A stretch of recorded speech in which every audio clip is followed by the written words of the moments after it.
মোহাম্মদ ইউনূস ক্ষমতায় আসার পর থেকেই কূটনৈতিক শৈত্য গ্রাস করেছে ভারত বাংলাদেশ সম্পর্ককে।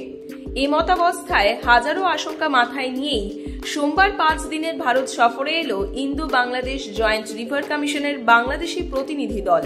মোট 11 জন বাংলাদেশি কর্মকর্তা কলকাতা এসে পৌঁছেছেন। জানা গেছে, তাদের সঙ্গে বৈঠকে বসবেন কেন্দ্রীয় জলশক্তি মন্ত্রকের আধিকারিকেরা। জানা গেছে, 2026 সালে শেষ হতে চলা গঙ্গা পদ্মা জল বন্টন চুক্তি নিয়ে বৈঠকে বসবে দুই দেশ। 1996 সালে ভারত বাংলাদেশের মধ্যে গঙ্গা পদ্মা জল বন্টন চুক্তি স্বাক্ষর হয়েছিল। সেই কাঠামো মেনেই গঙ্গার জল ভাগ হয়ে এসেছে দুই দেশের মধ্যে। কথা রয়েছে, প্রতিনিধি দলটি সোমবার ফারাক্কা ব্যারেজ পরিদর্শন করবে, আর সেখানেই খতিয়ে দেখা হবে গঙ্গা থেকে প্রবাহিত জলের পরিমাণ এবং অবস্থা।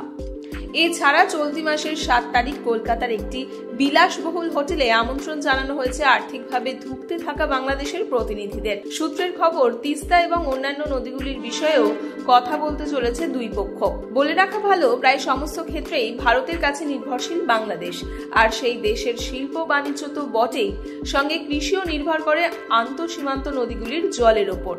তা সত্ত্বেও ইউনূস সরকারের আমলে একাধিকবার ভারত বিরোধিতার পথে হেঁটেছে বাংলাদেশ।